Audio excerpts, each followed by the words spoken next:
Hello, it's Lynn Watts here with Wyatt the Wonder Dog Books. And today I want to continue discussing some of the social skills that are involved in friendship. Again, I think early on in the school year, but certainly throughout the school year, friendship can be a really important topic. So it's an important topic early on as kids begin making friends and learning how to do that and how to be a good friend.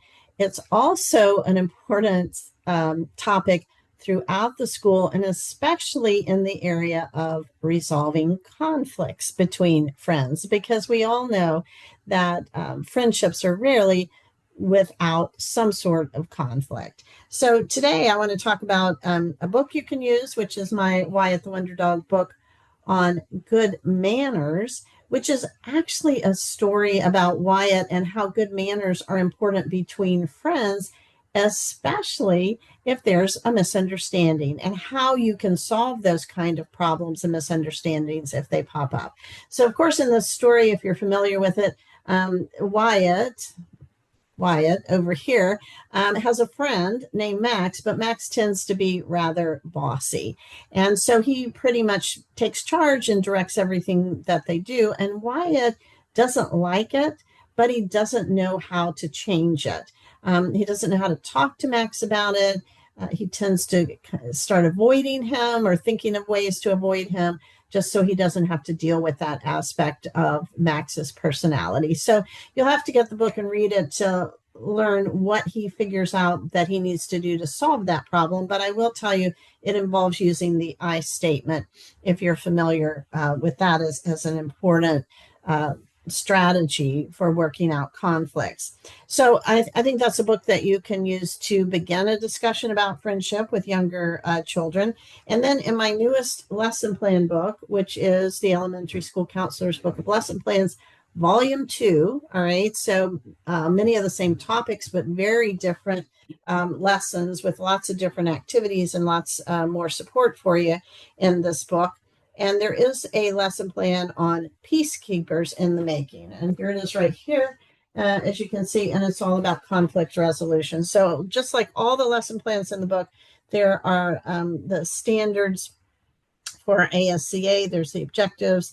There are 5 picture books. You could pick one to use to read to illustrate conflict resolution. There's essential questions. There's a closing activity for the class. There's materials that you need.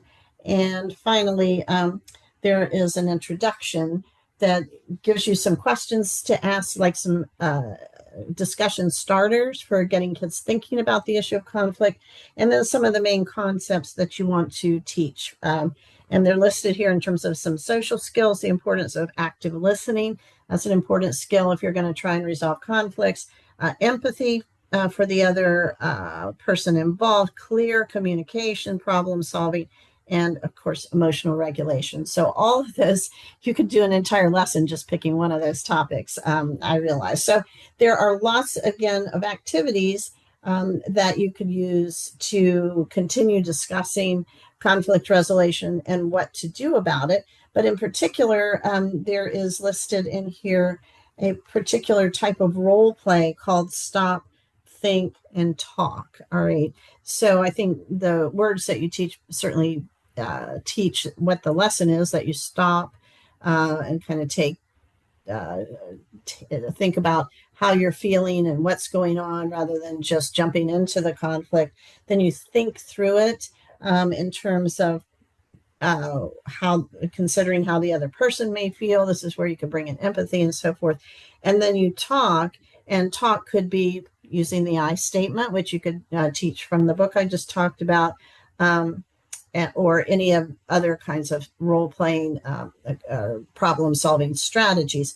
And a good way to teach all of this is through role play, which you could certainly do with all ages. You could do a very simple kind of role play where you give kids a lot of structure in terms of how they can respond for younger grades. And then for older grades, you could simply give them a situation and have them figure out, what would be the ways that you would solve that problem. So to help you out with that, in this particular lesson, I have 2 whole pages of different scenarios that you could use For instance, let's see, a friend starts talking to you while your teacher is teaching a lesson. What do you do? What can you say? That's not a friendship conflict, obviously, but that is a scenario that a child could figure out, what is the best um, what is the best response to that. Let me find one. A classmate asked to join in a game you're playing with some other kids. They say no. So what do you do? What do you say? So there you have a conflict between a group and somebody trying to join that group, and you as a person who's already part of that group. What do you do? How do you solve that problem? So there, all of them don't have easy answers. Let me just point out, and I think that's the beauty of role play, is that you can help kids really think through how do you solve this, and especially older kids need some help in figuring out how to use critical thinking, how to use the I statement, how to use other strategies that they can use for resolving all kinds of conflicts between friends, between classmates, between them and an adult, and so on. And then the rest of the lesson, it does have, as all of them do, a reflection journal page where you can ask kids to reflect on what they learned, a review and reflect page where they write one thing they learned, and on a scale 1 to 5, how good are they at solving conflicts. So great way for you to get some feedback and to get some good information about how helpful the lesson is, and whether it's something that you need to continue coming up with more lessons for. And certainly there are plenty of other activities that are listed in this particular lesson that you can use. So again, that's in the Elementary School Counselors Book of Lesson Plans, Volume 2. It's on Amazon. So I hope you find that helpful in terms of helping students to begin to be peacemakers and to resolve the conflicts that are inevitable in any kind of friendship. So as always, thanks so much for all that you do in working with kids and changing lives, and thanks for listening.